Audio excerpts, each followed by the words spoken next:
ইমাম মাহদী কে? কখন আসবেন তিনি? যখন পৃথিবী ডুবে যাবে অন্যায়ের অন্ধকারে, যখন সত্যের পতাকা মাটিতে লুটাবে, তখনই প্রতিশ্রুত সেই আলো নিয়ে আগমন করবেন এক মহাপুরুষ। তিনি হবেন শেষ জামানার পথ প্রদর্শক, ইমাম মাহদী রাহিমাহুল্লাহ। তিনি আসবেন মানবতার মুক্তি নিয়ে। আজকের আলোচনার বিষয় ইমাম মাহদী কে, কখন আসবেন তিনি। আপনারা দেখছেন উম্মা কণ্ঠ। চলুন ডুব দিই হাদিসের আলোয়। অসংখ্য সহিহ হাদিস দ্বারা প্রমাণিত, দাজ্জালের আত্মপ্রকাশের পূর্বে পৃথিবীতে যখন পরিত্রাণহীন দুঃখ, বিরতিহীন পাশবিকতা, প্রতিকারহীন দুঃশাসন চলবে, সত্যকে লাঞ্ছিত করবে মিথ্যা, ধর্মকে নির্বাসিত করবে অধর্ম, ন্যায়কে পাদপিষ্ঠ করবে অন্যায়, যখন সুন্দর ও কল্যাণের জন্য চরম দুর্দিন, সদাচার ও সততার জন্য ভয়াবহ দুর্ভিক্ষ, শিক্ষা ও সংস্কৃতির জন্য ঘোরতর দুর্যোগ, নারী ও দুর্বলের জন্য মৃত্যুময় চারপাশ, কোনো নীতির শাসন চলবে না, কেবলই চলবে জোরজার মুল্লুকদারের রাজত্ব। মানুষের সমাজ ও জীবন পাপাচার, ব্যভিচার ও স্বেচ্ছাচারের অন্ধ আঘাতে বিবস্ত্র, জুলুমের নিশ্ছিদ্র প্রাচীরের তলে জীবন ও জনতা, আরবে দেশে দেশে বিশ্বময়। দুনিয়ার বড় বড় জাতীয় সভ্যতার আধিপত্যের লড়াইয়ে ক্লান্ত, ক্ষয়িষ্ণু, ঠিক তখনই স্বর্গের সুরভি নিয়ে, চিরসত্যের মহিমা নিয়ে, খোদাই প্রজ্ঞা ও পবিত্রতার জীবন্ত প্রতিফলন হয়ে পৃথিবীতে আগমন ঘটবে মহানবী হজরত মুহাম্মদ সাল্লাল্লাহু আলাইহি ওয়াসাল্লামের দৌহিত্র হজরত হাসান রাদিয়াল্লাহু আনহু এর বংশের উজ্জ্বল নক্ষত্র খলিফাতুল মুসলিমিন মুহাম্মদ বিন আবদুল্লাহ ওরফে ইমাম মাহদী রাহিমাহুল্লাহ। বংশ পরিচয়: নাম মুহাম্মদ, বাবার নাম আবদুল্লাহ। তার মায়ের নাম আমরা কোনো রেওয়ায়েতে পাইনি, যদিও অনেকে বলে থাকেন তার মায়ের নাম আমেনা।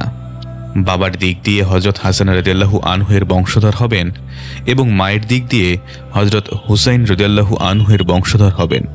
মুখে কিছুটা জড়তা থাকবে, চেহারা খুব সুন্দর হবে, চরিত্র মাধুরী হুজুর সাল্লাল্লাহু আলাইহি ওয়াসাল্লামের মতো হবে।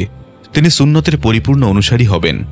হজরত আবদুল্লাহ ইবনে মাসুদ রাদিয়াল্লাহু আনহু থেকে বর্ণিত, নবী করিম সাল্লাল্লাহু আলাইহি ওয়াসাল্লাম বলেন, পৃথিবীর জীবন সায়ান্নে যদি একটিমাত্র দিন অবশিষ্ট থাকে, তবে সেই দিনটিকে আল্লাহ তাআলা দীর্ঘ করে আমার পরিবারস্থ একজন ব্যক্তিকে প্রেরণ করে ছাড়বেন।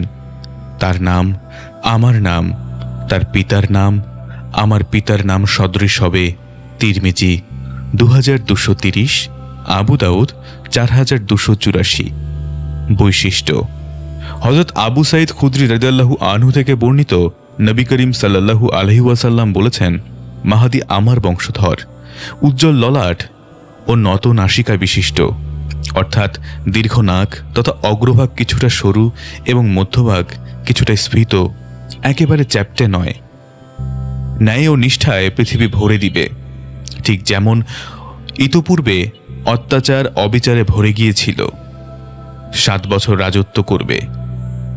আবু দাউদ 4287। হযরত হাসান রাদিয়াল্লাহু আনহু এর বংশ থেকে হওয়ার রহস্য: পিতা হযরত আলী রাদিয়াল্লাহু আনহু এর শাহাদাতের পর হাসান রাদিয়াল্লাহু আনহু যখন খলিফা হন, তখন মুসলিম বিশ্বে খলিফা দুজন হয়ে গিয়েছিলেন। 1. হেজাজ ও ইরাকে হযরত হাসান রাদিয়াল্লাহু আনহু। 2.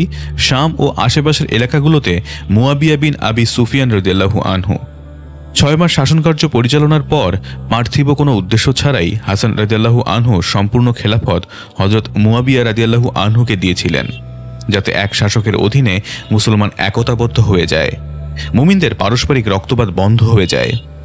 হাদিসে আছে, আল্লাহ তাআলার জন্য যে ব্যক্তি কোনো কিছু ত্যাগ করল, আল্লাহ তাআলা তাকে এবং তার বংশধরকে এর চেয়ে উত্তম বস্তু দান করবেন। আল মানারুল মুনিফ 151।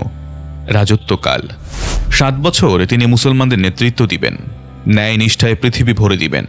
ঠিক যেমন পূর্বে অন্যায় অবিচারে ভরে গিয়েছিল, তার রাজত্বকালে বিশ্ব সুখে স্বাচ্ছন্দ্যে পূর্ণ হয়ে উঠবে।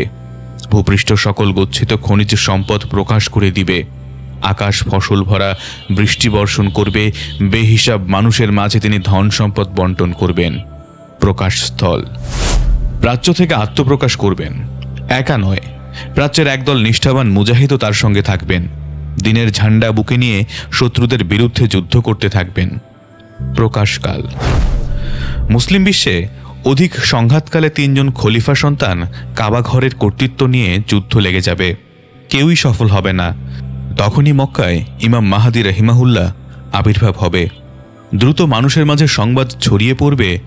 লোকেরা হাজরে আসওয়াদ ও মাকামে ইব্রাহিমের মাঝে তার হাতে বায়াত গ্রহণ করবে।